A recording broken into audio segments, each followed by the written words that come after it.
Bonjour et bonne arrivée en ce lieu. Mesdames et messieurs, frères et sœurs en Jésus-Christ,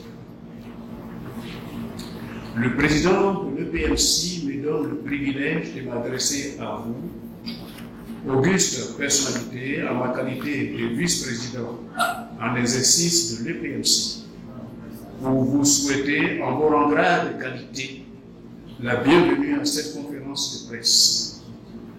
Nous remercions nos amis et frères des différents organes de presse qui nous ont fait l'amitié de répondre à cette invitation. Merci à tous de vos présences si distinguées qui relèvent la qualité de cette rencontre que nous voulons fraternelle et amicale. Un comité de plusieurs pasteurs, naguère, que nous considérons naguère comme faisant partie du corps pastoral de l'EPMC, s'est donné le nom de CAR et a fait une conférence de presse le mercredi 12 juin dernier sur différents médias pour dire que, et je cite, les autorités et les membres de l'EPMC sont opposés à la réconciliation entre l'EPMC et l'EMICI. Les responsables tergiversent en faisant d'une surplace dans le processus devant conduire à la réunification de deux églises. Fort de cela, il se constitue en CAR, afin d'intégrer sans délai l'EMICI. Les autres, s'agissant des protestants méthodistes, ils les rejoindront plus tard. C'est donc ce comportement à la Brutus qui a choqué et peiné les membres de notre Église, qui nous oblige à utiliser les mêmes canaux afin d'équilibrer l'information pour l'histoire. Mais comment et pourquoi en est-on arrivé là? En se répandant dans les médias pour des incompréhensions entre frères et sœurs d'une même communauté. Pendant la crise qui a déchiré les méthodistes, on nous a fait le reproche d'utiliser les médias pour régler les problèmes de l'Église. Mais les mêmes causes produisant les mêmes effets souffraient que, une fois de plus, nous puissions le faire. La conférence de presse du CAR a fait le tour du monde par les réseaux sociaux. Il est donc nécessaire d'y répondre pour prendre l'opinion publique nationale et internationale à témoin. Depuis plusieurs mois, le CAR sillonne nos églises locales avec des différents manifestes élaborés par eux et des fiches de retrait pour demander aux églises locales de ne plus reconnaître la direction de l'EPMC et d'accepter de les suivre dans leur démarche d'intégration immédiatement à l'EMICI. C'est une démarche inopportune, de mauvais goût, entraînant des laïcs et des pasteurs.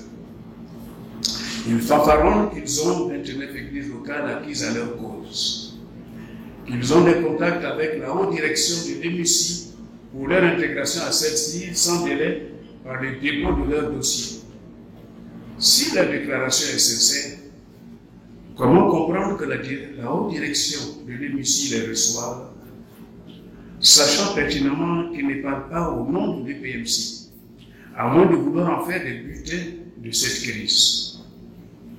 Est-ce raisonnable que celui qui était hier encore le deuxième président honoraire de l'EPMC puisse jeter le discrédit sur cette église qu'il a dirigée pendant 4 ans paisiblement? Mais enfin, dans quel monde sommes-nous où il n'y a plus de repères, plus de morale, plus de dignité? Et peut-être qu'il ne faut pas s'en étonner. Ou penser là que chasser le naturel, il revient toujours au galop, mais tout de même. Pourquoi désacraliser le ministère pastoral et pour obtenir quel gain? La Bible est le livre qui illumine la vie du chrétien, et je cite, « Il est impossible qu'il n'arrive pas de scandale, mais malheur par qui il arrive. » Luc chapitre 17, verset 1. Et elle nous prévient pour dire, prenez garde, toutefois que votre liberté ne devienne une pierre d'achoppement pour les faibles. 1 Corinthiens chapitre 8, verset 9. la présentation du cadre et ses objectifs inavoués. Il s'est défini comme le comité d'action pour la réconciliation de l'Église. C'est une structure informelle qui n'est pas reconnue par l'EPMC, pour ce que nous savons.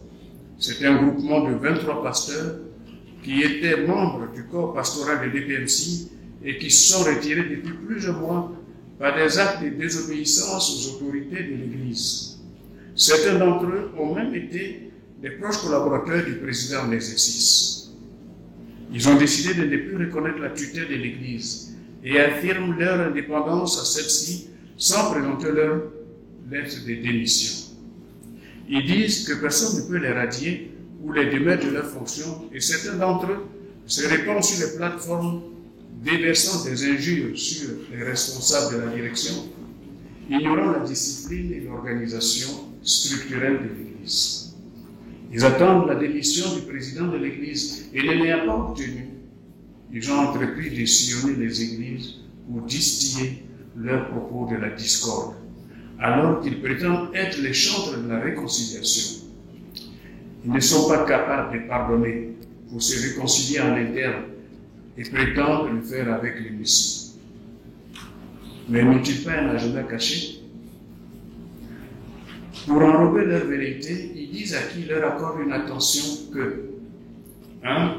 Ils ne sont pas payés régulièrement comme des fonctionnaires, quand bien même l'Église prend en charge leur loyer, électricité, eau, soins, etc. 2. Ils s'interrogent si, à la retraite, ils bénéficieront d'une pension de retraite des salariés alors qu'ils sont venus au ministère par vocation selon eux. 3. Le président en exercice de l'Église n'a pas un doctorat et qu'il n'est pas compétent à diriger des pasteurs plus instruits que lui. 4.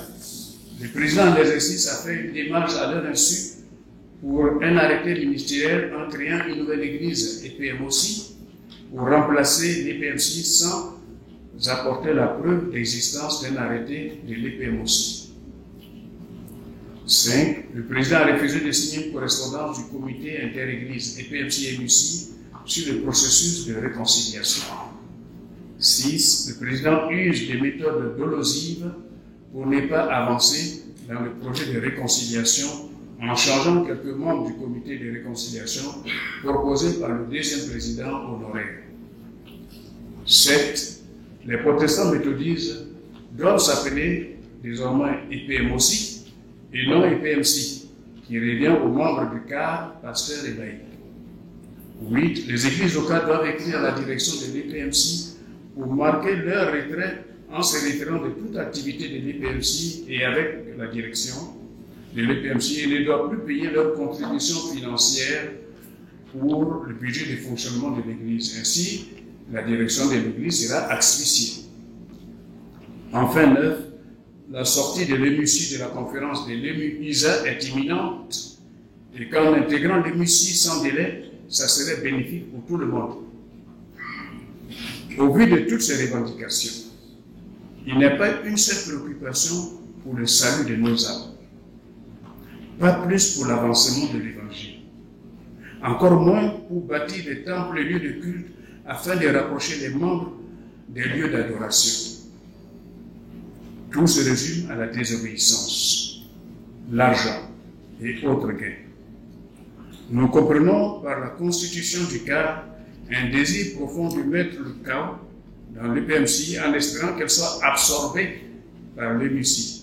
Ainsi, tous les pasteurs diplômés pourront faire valoir leur diplôme, licence, master, doctorat et bénéficier d'une évolution de carrière. Mais au fond, pourquoi s'en étonner? Pour la plupart d'entre eux, ils ont été formés à l'Université protestante méthodiste d'Afrique de l'Ouest, UPAO, d'autres à l'Université protestante d'Afrique centrale au Cameroun, UPAC, et un nombre moindre à l'Institut Pasteur Martin Mel d'Orval. Ce sont plusieurs docteurs de diverses spécialités en théologie, des maîtres, licenciés et bacheliers. 23 pasteurs, c'est énorme, sur un total de 77 pasteurs et catéchistes de l'EPMC, en plus de plusieurs centaines de porteurs de l'évangile des prédicateurs. Est-ce raisonnable que les 23 pasteurs puissent prendre l'Église en otage? Quand nous savons que l'Église a des structures d'animation pour régler en interne tous les malentendus sans se déverser dans les médias et sur la place publique. Nous avons tout essayé pour résoudre les différends internes sans y parvenir. Par l'appel du PCA en réunion par 2 fois, qu'ils ont refusé, par l'appel du vice-président de l'Église, par la commission permanente instance suprême entre 2 conférences, par la commission pastorale, par des approches individuelles, par une conférence extraordinaire à Dégremont, par l'appel de l'église locale de Yassa dans le circuit d'Orba. Mais rien n'y fit. Ils sont restés arc-boutés sur leur position de déstabiliser les PMC. Leur leader est porte-voix, par ailleurs docteur en communication, est persuadé de faire une désobéissance comme en 2008, quand l'église protestante méthodiste de Côte d'Ivoire s'est fracturée en 2. Le Messie d'une part et les PMC d'autre part, tout en oubliant les raisons de la déchirure des protestants méthodistes qui ne sont pas liés à des problèmes de personnes, mais plutôt à la doctrine, la discipline, le processus d'intégration à l'épuisant que n'appréciaient pas les protestants méthodistes. Et le temps nous a donné raison. Et le temps, c'est Dieu. Le temps est passé de 2002 à 2024. Nous sommes à mesure de tirer des leçons. Pourquoi remettre le couvert avec les problèmes de personnes cette fois? Pourquoi ceux-là même qui nous enseignent tous les dimanches au culte ne sont pas capables d'humilité, de pardon et de respect de l'autorité? Pourquoi galvauder la formation pastorale pour si peu? Pourquoi être des fonctionnaires spirituels et vouloir oublier leur vocation qui, selon eux, les a menés au ministère pastoral? Certains, après plusieurs privations, que nous pouvons témoigner.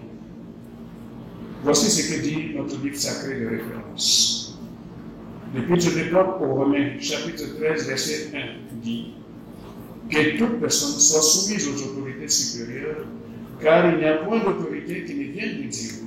Et les autorités qui existent ont été instituées par Dieu. L'origine de la création du CAR. Au début de la crise, les PMC ne comptaient que 9 pasteurs et un évangéliste. Vu le nombre croissant du monde, nous avons décidé de former des pasteurs. La sélection des candidats s'est faite par le révérend docteur Bodo Richemont-Aké, aujourd'hui deuxième président honoraire de cette église, et feu le révérend docteur Ismaël Amari. Il ne faut donc pas s'étonner que les 23 pasteurs fassent allégeance au docteur Richemont-Bodo, parce qu'ils sont jeunes, mariés et soucieux de leur bien-être matériel. Pour les plus âgés, bénéficier d'une retraite paisible.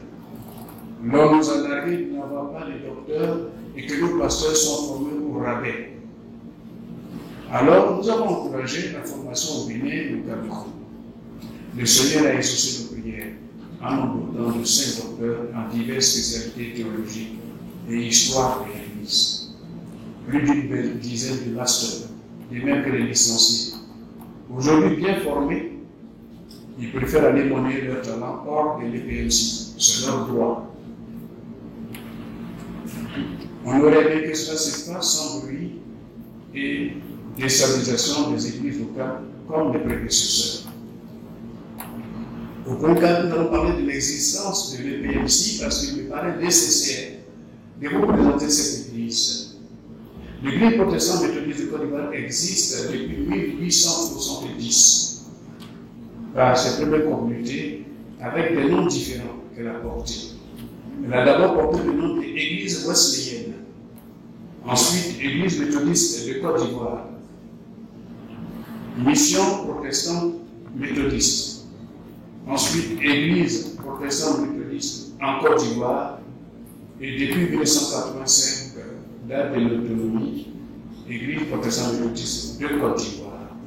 Donc notre Église a changé de nom plus d'une fois. Ce n'est pas le nom qui nous a divisés.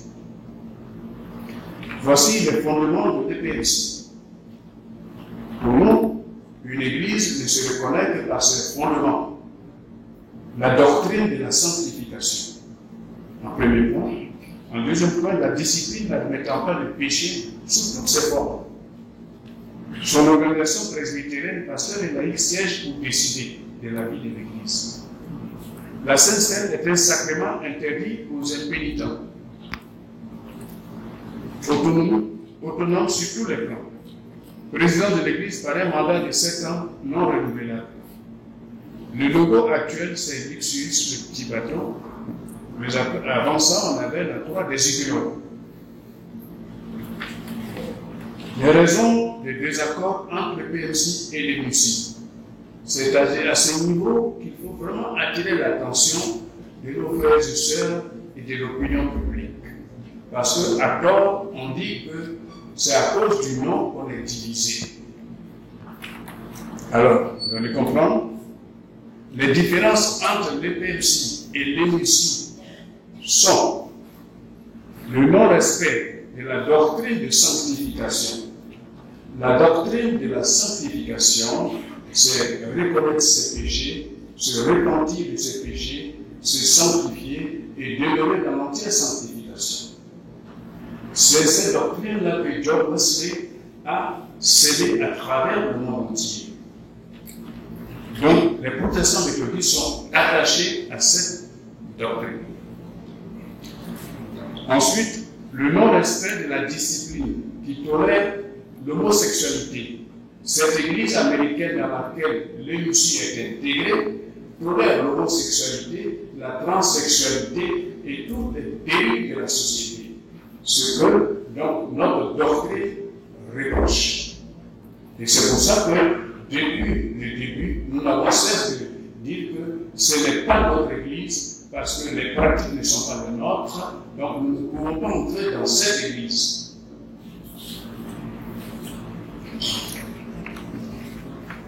L'introduction de la gouvernance épiscopalienne, où c'est le bishop qui décide, alors que l'EPMC pratique le presbytérianisme.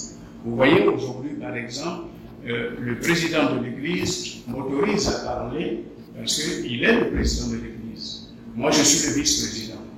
Je ne peux être président qu'en cas de maladie ou décès ou des choses comme ça, où pendant 3 mois, je peux assumer la présidence. Mais dans l'Église protestante méthodiste de Côte d'Ivoire, la présidence est un poste réservé aux pasteurs et la vice-présidence aux laïcs. Et c'est à ce titre-là que je m'adresse à vous aujourd'hui.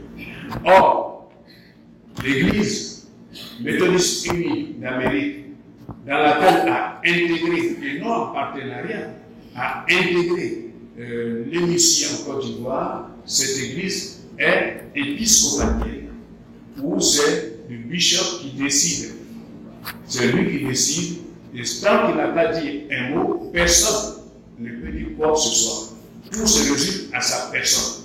C'est lui qui oriente, qui impulse. Bien sûr, il a assisté par des laïcs et des pasteurs dans un degré moyen. Mais l'orientation est réservée au bishop qui fait partie du Conseil mondial des bishops, de qui il relève lui aussi pour prendre ses instructions. Donc on a dit, ça c'est pas notre église. Chez nous, le mandat c'est 7 ans non renouvelables.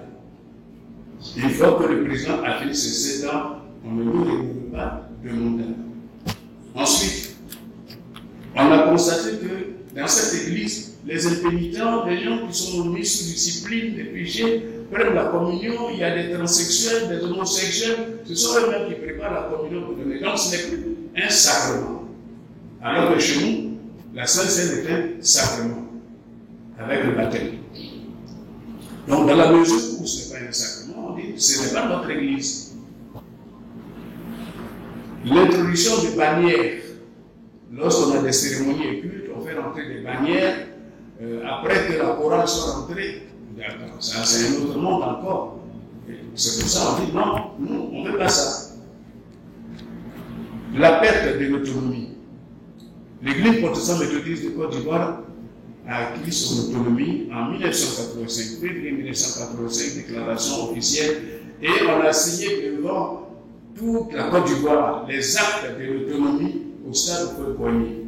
Aujourd'hui, on veut nous faire croire que les actes signés en 2004 au stade de Poigny avec l'EMUCI, c'est ça les actes de l'autonomie. Non, non.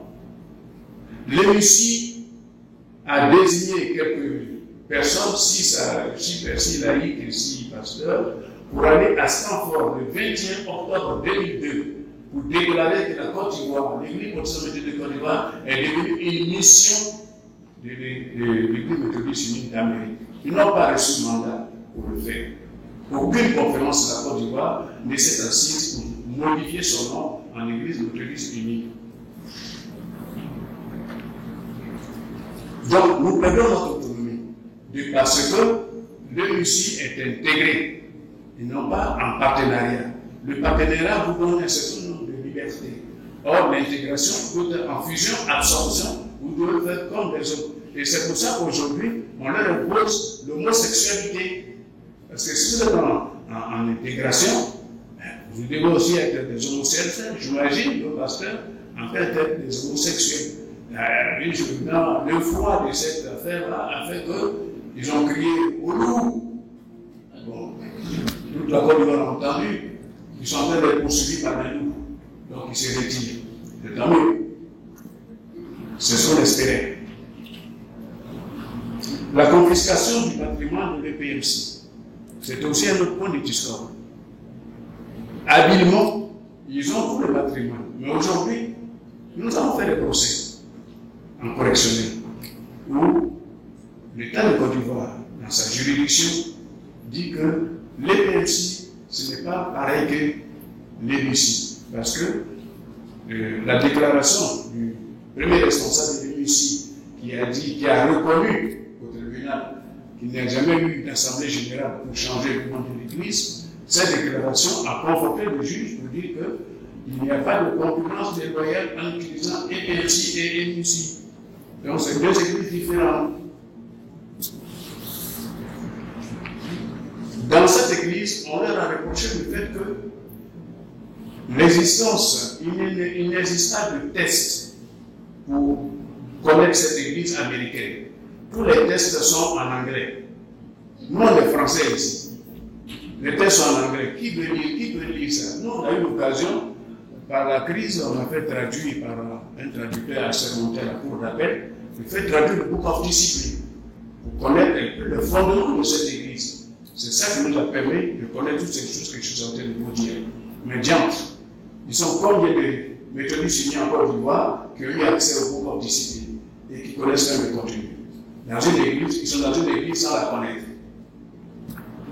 On nous dit, bon, comme on a accepté, on est allé au stade de Poigny, la Côte d'Ivoire tout entière a applaudi. Donc ça fait honte de se retirer. Restons dedans. Attends, tu restes dedans. Tu dis tu ne manges pas chien. Et puis tu bois sauce de chien. Est-ce que tu ne manges pas chien? On mange chien. Parce qu'en buvant la sauce, il y a des fragments de chair de chien qui vont être dans la bouche. Voilà. Au regard de tout ce qui précède, vous comprenez que vraiment ce n'est pas le nom qui nous a divisés. Vous voyez tout ce qui nous a divisés. C'est ça. Les différentes tentatives de réconciliation. Et je remercie M. Adam, directeur du centre Saint-Egidio. C'est un témoin vivant de ce que nous avons essuyé toutes les tentatives. On est venu, Saint-Egidio s'est impliqué pour rechercher la paix, afin que nous puissions revenir à des meilleurs sentiments. Jusqu'à aujourd'hui, on n'a pas eu gain de cause. Mais on ne désespère pas. Et je sais que M. Adam ne désespère pas. Parce que c'est Dieu qui a voulu que nous puissions faire notre conférence aujourd'hui. Ça veut dire que Dieu vous interpelle pour reprendre votre bâton de pèlerin, pour pouvoir déjà nous ramener, nous 23 pasteurs, et puis ensuite nous continuer.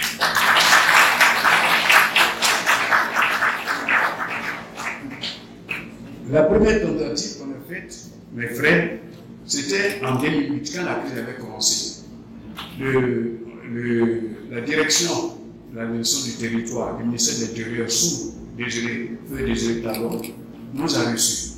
On a discuté et à l'aboutissement, on a fini dans le bureau du directeur de cabinet, qui lui-même est magistrat de profession. On a discuté, après toutes ces discussions, l'hémicycle n'a rien voulu comprendre. Donc, on ne s'est pas découragé. Finalement, les gens nous reprochent d'être allés au tribunal. On n'est pas allé au tribunal comme ça. C'est parce que le surintendant de Dabou, Feu Alphonse Sessou, a écrit une lettre au préfet nous interdisant toute activité sur le département de Dabou. Et donc, si on nous interdit toute activité, les cultes, les manifestations, tout ça, ça veut dire qu'on nous tue dans l'œuf. Et c'est ça qui nous a obligés à aller au tribunal. On allait au tribunal, l'avocat, on lui a montré l'arrêté qu'on a reçu du ministère de l'Intérieur. Et puis on regarde l'Assemblée générale du 21 octobre 2003. Notre avocat, M. Takoré Guizot, il nous dit, mais attends, vous avez fait une assemblée générale, donc c'est fini cette affaire. La seconde dit, non, on n'a jamais fait d'assemblée générale. Et c'est ce que même le premier responsable de l'émission a reconnu au palais, qu'il n'y a jamais eu d'assemblée générale. Donc c'est la raison, on est allé au tribunal pour qu'on puisse nous laisser avoir nos activités. Nous aussi. Eux peuvent avoir leurs activités, mais nous aussi qu'on soit libres d'avoir nos activités. C'est la raison pour laquelle on est allé au tribunal. Puisque là, c'est de nous faire comprendre par les différentes tentatives.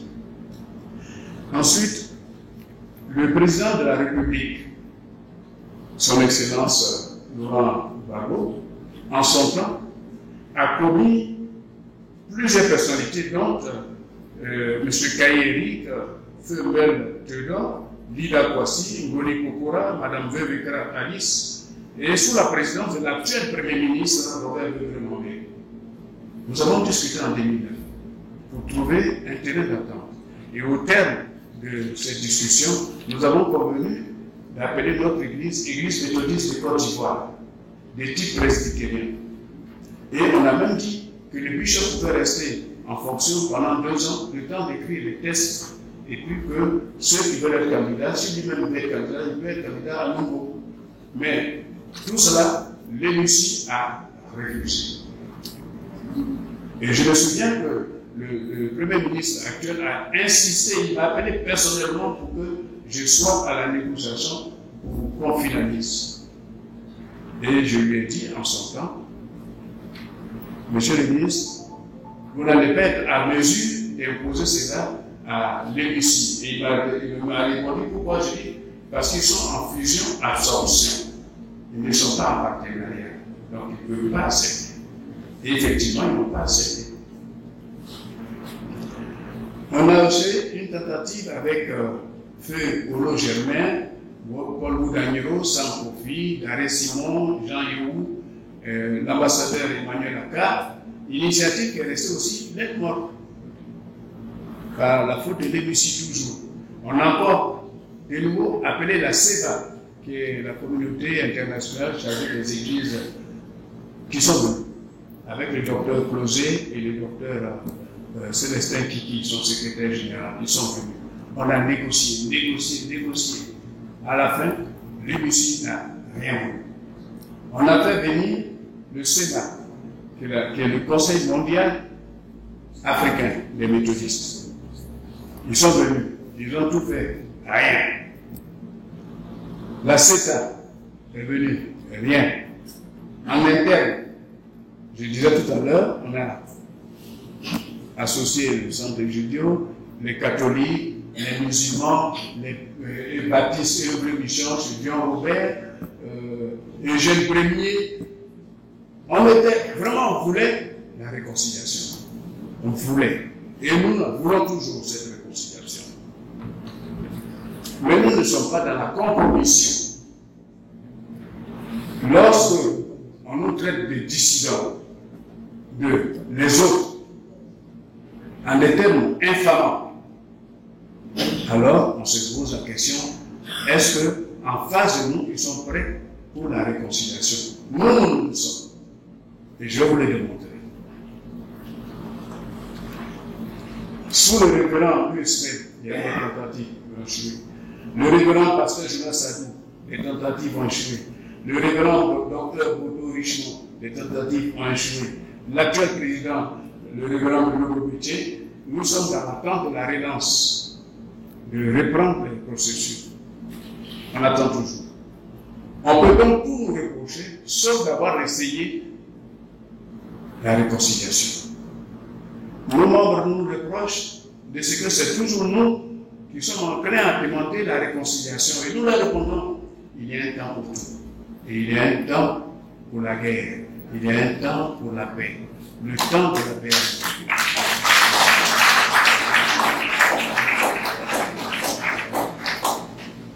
Le temps de la paix arrivé, nous devons tous la saisir.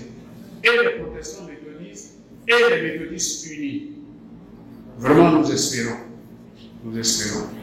que des deux côtés, on va saisir cette occasion. Le cas a fait mention de ce que le bishop Romain Bomi, premier responsable de l'EMUCI, a invité à une réconciliation le 9 juin 2022 en biaisant ce qui s'est passé. C'est à l'initiative, effectivement, du premier responsable de l'EMUCI que nous nous sommes rencontrés à son domicile pour parler de réconciliation. À sa demande. Et c'est après que l'Église méthodiste unie d'Amérique ait décidé de faire sortir toutes les églises qui ne veulent pas de l'homosexualité, de laisser leur dénomination et leur logo. C'était depuis janvier 2020, ce qui est devenu l'actualité aujourd'hui. Ça se passe depuis janvier 2020. Ni depuis le Covid, cette affaire a été réglée depuis. Ce n'est pas quelque chose de nouveau. Et le savent. Donc le bishop nous a appelé, humblement, on lui a dit, vraiment, l'église s'est divisée, au moment où c'est divisé, c'est vous qui êtes président, pasteur. Donc Dieu vous donne l'occasion de réconcilier toute l'église, EPMC et EMUCI. Faites-le avant de mourir. Faites-le avant d'aller à la retraite. C'est ce que nous lui avons dit. C'est une occasion que Dieu vous a donnée. Saisissez l'occasion. Il suffit seulement que de faire amende honorable, de lancer un message d'apaisement aux uns et aux autres. On va se réconcilier. Alors nous avons parlé des frustrations. Lui, il évoquait ces frustrations. Moi aussi, j'ai posté pour nous. Et je lui ai dit, Bishop, quand on veut faire la paix, on ne regarde plus à gauche, on ne regarde plus à droite. On va devant. C'est l'objectif final qui est important. Et nous sommes mis d'accord. C'est à la suite de cet entretien qu'il a convoqué les anciens pasteurs le 9 juin 2022 pour qu'ils puissent s'entendre sur la possibilité de réconcilier l'Église. Mais la notion de réconciliation pour nous, les PMC, c'est quoi? C'est parler avec ses frères. C'est parler fraternellement. Cette crise a déchiré les familles, a déchiré les amitiés, les églises, les amitiés qu'on a pu avoir depuis de longues années. Aujourd'hui, on se regarde en chien de faïence. Parce que Karl Marx dit que la religion, c'est l'opium du peuple. Chacun croit à sa vérité. Chacun s'accoude à sa vérité. Et ils disent que les protestants méthodistes, non, ils disent pas comme ça. Ce sont les dissidents. Les dissidents, ils vont revenir. Attendez. Qui est dissident? Qui est dissident? S'il y a dissident, c'est un eux. Nous, on est restés protestants méthodistes. L'acte d'intégration officielle à l'Église méthodiste unie s'est signé le 27 avril 2008 au Texas, à Fort Worth. 27 avril 2008.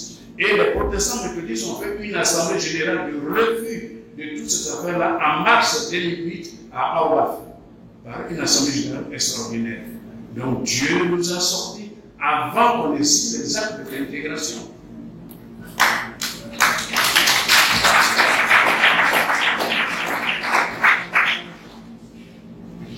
Donc pour nous, c'est se réconcilier, échange de pasteurs dans les chaires, prêcher ensemble, faire des baptêmes ensemble, des veillées, c'est parler vraiment, c'est ça qu'on veut. C'est ça pour nous la réconciliation. S'accepter sans préjugés. Maintenant, pour nous, la réunification de l'Église suppose qu'on se mette d'accord sans compromission. On leur a reproché un certain nombre de choses que je vous ai citées, au moins 10 points. On s'assoit pour voir, est-ce que l'homosexualité là, Dieu merci aujourd'hui, tout le monde dit, ils sont pris dans l'homosexualité, c'est pas mieux. Maintenant, est-ce qu'ils vont accepter d'être presbytériens? C'est notre souhait. Nous, on est président depuis 1870. C'est pas maintenant qu'on va être épiscopalien. Est-ce qu'ils vont accepter? On va regarder. Il faut trouver un nom. On a dit, bon, venez vous asseoir, nous on s'assoit, et puis ensemble, on trouve un nom qui va nous fédérer. Mais tu ne vas pas aller t'asseoir, faire une autre dénomination, d'autres logos, et puis maintenant, parce qu'ils sont dans une logique de dire, les autres là, ils n'existent pas, c'est des moins que rien, et de toute façon, ils vont venir. La preuve, leurs pasteurs sont en train de venir. Vous devez partir, hein? Mais moi, Denis, à quoi je ne vais pas.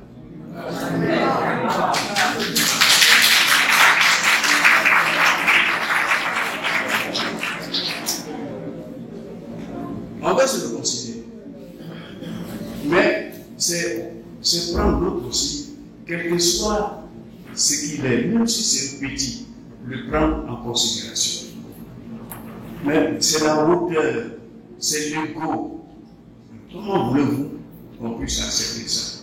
Nous, on a dit qu'on veut se réconcilier. Les cas de parler des entraves humaines, c'est normal. Dans notre église, on discute de tout. Cette affaire de réconciliation, ça fait depuis de longues années que nous en parlons.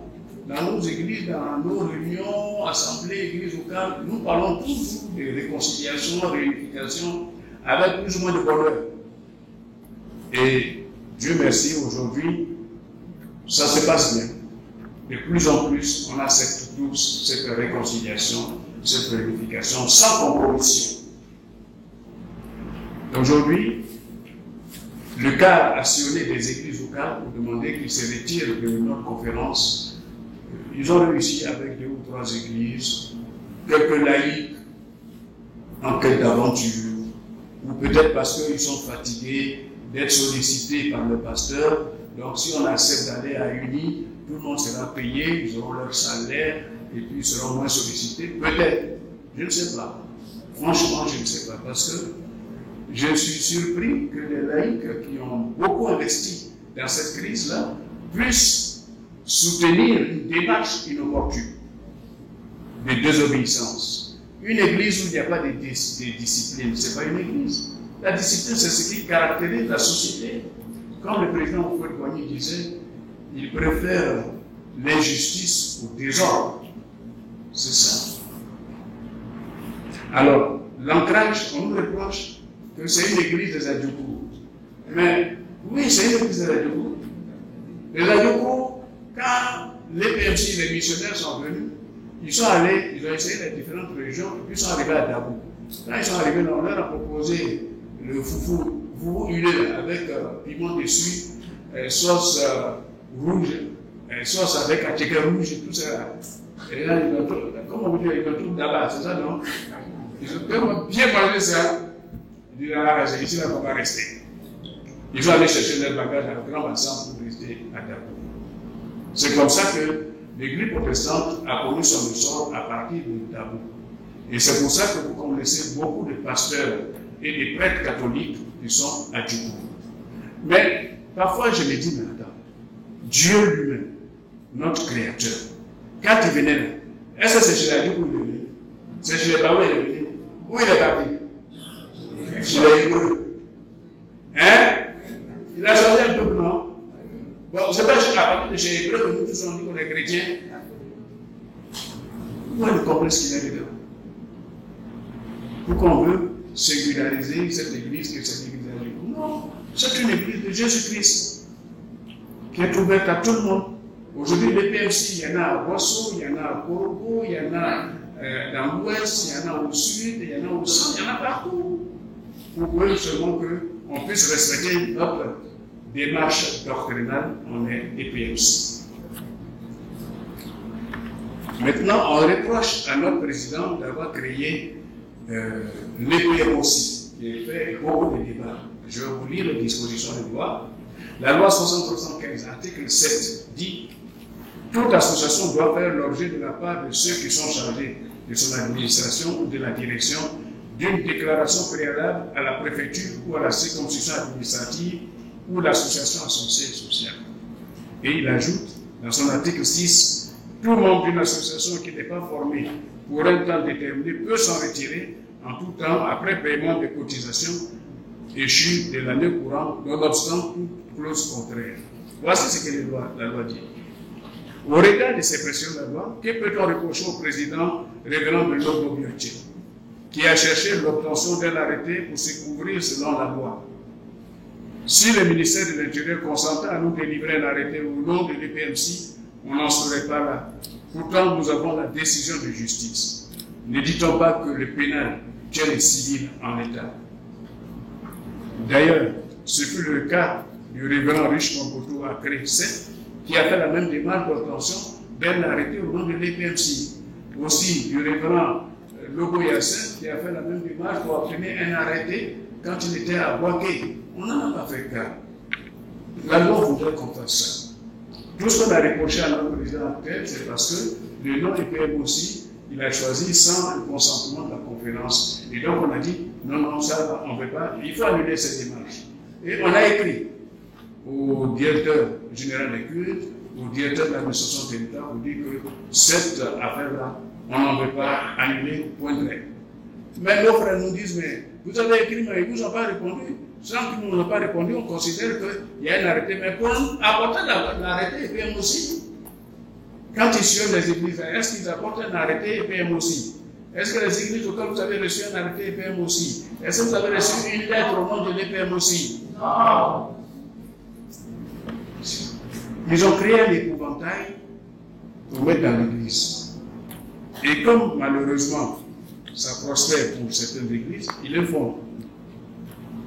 Sur le patrimoine de notre église, voici ce que la loi dit. Article 22.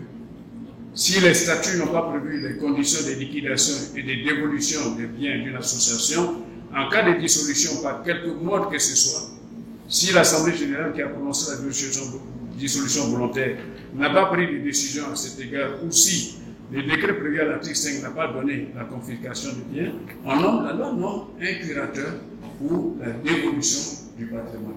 C'est-à-dire que dans notre cas de figure, je demande au Seigneur de nous remettre ensemble avec le Messie. Mais au pire des cas, si nous devons exercer chaque entité, nous allons être obligés de recourir au tribunal civil pour le patrimoine de l'EPMC, rester au nom de l'EPMC jusque pendant la crise. Et ce serait vraiment bien dommage encore d'aller au tribunal. Je pense que comme les Américains le font à l'avènement, l'éclatement des méthodistes unis, les Américains ont dit ceux qui ne veulent pas, ils vont leur donner plein de, je crois que c'est 3 à 4 milliards pour les dédommager.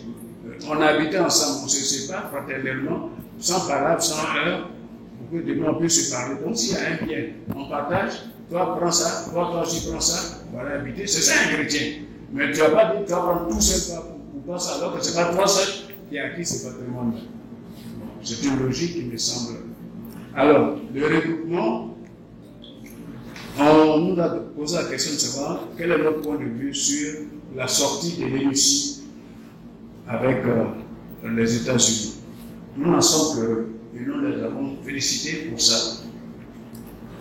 Si après 22 ans, ils nous rejoignent sur notre position doctrinale, c'est tant mieux. Mais on est resté sur notre fait. On aurait aimé qu'ils aient un peu plus de courage pour dire vraiment, nos frères avaient raison, on s'est trompé, on ne peut pas accepter l'homosexualité, on décide de remettre les deux églises ensemble. On aurait tous applaudi dans tous les foyers. L'humilité. L'humilité simplement. Les protestants, sachez-le, c'est une centaine d'églises, temples et lieux de culte, c'est plus de 100 000 membres. Nous pesons aussi dans l'électorat. C'est plus de 100 000 membres. C'est à prendre en compte. Et donc, nous sommes contents qu'ils soient sortis. Nous espérons, nous attendons qui vont finalement se raviser pour nous dire, mettons-nous ensemble, discutons, tout ce qu'il y a de commun, mettons-nous ensemble. Parce qu'ils sont partis chez les Américains, mais c'est même liturgie et pratique, c'est même chorale, c'est même robe, c'est tout là ils font. Attends. Sauf que ce n'est pas la même doctrine, ce n'est pas la même discipline. C'est tout ça qu'on a reproché, mais si on a tous la même chose là, asseyons-nous et puis mettons-nous ensemble, une bonne fois pour toutes, pour permettre aux uns et aux autres de désirer. Donc nous espérons vraiment la réunification de nos deux églises.